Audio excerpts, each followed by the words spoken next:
What's up, everyone? Malanie Gardea here with Austin Underground, and today with us we got Minimal Schlager. How are you guys doing? Great. How do you guys feel being in Austin? You told me earlier it's your first time in the United States. I don't know if it's yours, but how has the experience been so far for you guys? Well, really good considering we come from Berlin where it's really cold. So right now it's it's a real pleasure. Heaven. Yeah, this is great. This temperature is amazing. So Did you guys pack accordingly? I know Texas weather's crazy. Any difficulties yet? Yeah, kind of. I mean, we have like a baggage full of cables and stuff. So, yeah, whatever we could fit in. But yeah, it was, when we arrived with all like jackets and everything. And it was a bit weird, but yeah, no. The first day, I think it was yesterday, it was kind of cold, and then it's just sunny right away. But yeah, so how is it for you guys, like creating music? And I saw that you guys on Twitter said you were creating music, I think last week. What's the music making process for you guys? Who does more? I know you do more of the writing and do more of the producing. How is that process for you guys? Yeah, I mean, it depends on the song. Sometimes Ali comes with like an idea, or I go to her with like an idea. We had a residency last year in November where we spent like 3 weeks in a studio just writing every day from like 10 a.m. till 2 a.m. Like almost no sleeping. And yeah, we came out with like loads of demos, and so basically, yeah, we just start with a beat, some bass lines, something on the guitar, and then we start jamming on top of that and see what happens. So when you guys no sleep for days creating music, what are some essentials you guys have during those writing periods? Is it like a bag of chips, coffee, anything else? tea, yes, loads of tea. Yeah. What's your preferred coffee or tea? How do you guys care? Yeah, coffee, oat milk, and yeah, and that's it really. Sometimes like some cravings for like The chips. cheeky, Yeah. yeah, Something yeah, like- the cheeky snacks like chocolate cookies at 2 a.m. Like, keep me going. Okay, I'm guessing that's probably how you guys wrote your latest single before. How much importance does that record have to you guys now that you guys are creating a whole new project? What does this mean for you guys pushing forward as artists? What does it mean to you guys? It was quite a change because we were having like some sort of a formula with the previous EP that we're doing, and then one day we're like, why don't we like mix it up? And we started experimenting with different kinds of basses and I don't know, different syncopation. I mean, don't want to get too technical into it, but yeah, we lost our minds, and then like, oh, this is really cool. Like we found something, and then we started redoing a lot of the songs we had before into that kind of fashion, and then we started making them super long for the live shows, kind of like trying to get some sort of a dance mix and more improvising, and yeah, to get out of like writing in loops, no, which is something it's very easy to start doing that when you're like writing every day, and yeah. And so with the writing process that you guys experimented with your beats, how was the writing process for you, like creating something different to fit into those new beats that you guys are pushing towards? It depends a lot on my mood that day, or for example, the experiences that I'm having in life in that moment, or my friends around me.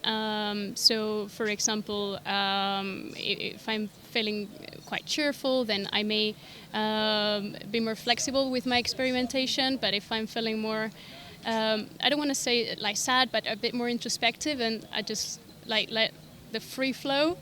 And I've been sticking to that quite a lot since the residency, and I find it pretty fascinating when you do, for example, the automatic writing. But in terms of, okay, I'm just going to open my mouth and see what happens. Yeah. Okay, so you guys are super experimental and not scared to move around with your art. So anyone watching this interview and you had to describe your music in 3 words, and no, they've never heard a song, what 3 words would you describe it? It could be in Spanish, English, any 3 words that you think would describe you guys overall in your music. Okay. That's a Spanish, yeah. What else? Amazeballs. Amazeballs. Amazeballs, okay. Uh, That's 2. We need one more. Well, it's going to be pretty obvious, but I'm going to say pop because, yeah, we are embracing, the dance, the sound, the intention. Okay, so with your last word being pop, what are your biggest influences when you're creating music? If it doesn't even have to be pop, anyone. So right now we are listening a lot to New Order, I guess. Last year, I don't know, like Mitski. You listen to a lot of Mitski. I love Mitski. We have some nods back there. We're all fans. Okay. I don't know. Who else? I mean, sometimes, like it's not only about the music. Sometimes you listen to like the lyrics of somebody, like, and you're like, wow, I really would like to embrace that feeling and explore it too. Get those words and try to see where can I go using the mood, that feelings, So yeah, I don't know, like a lot of Spanish music, like this. Like many of the songs we've written is based on this theater play by Garcia Lorca, which is like beginning of the 20th century, and it's a super crazy world, and we're just embracing it. It's very mysterious and very magical, and see where it's taking us. I'm ready to see where that description alone makes me want to tune into your guys' upcoming project. So last question, I want to ask you, what do you guys think 10-year-old you would think of today and where you guys are at now as far in your music-wise, in your career, personally? What do you think if you go back a couple years, what your young self would think of you now? 10-year-old, listen to Oasis, Radiohead. 10-year-old me was actually very into Fleetwood Mac, so I guess... Yeah. I guess wouldn't be too surprised.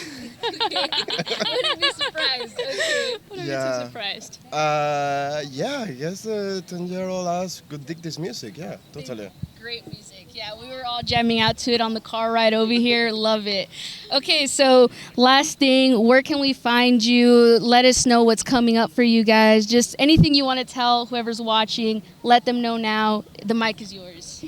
All right, so we are releasing an album this summer, so stay tuned. You can find us anywhere, like Spotify, Apple Music, YouTube, Deezer, Tidal, Bandcamp. And yes, it's going to be a pretty exciting year, so join us in the adventure. Thank you guys so much for talking to us. Thank you guys for watching. This is Malanie Gardea with Austin Underground. Make sure to check us out on all of our socials and our website at austinunderground.org. Till next time, bye.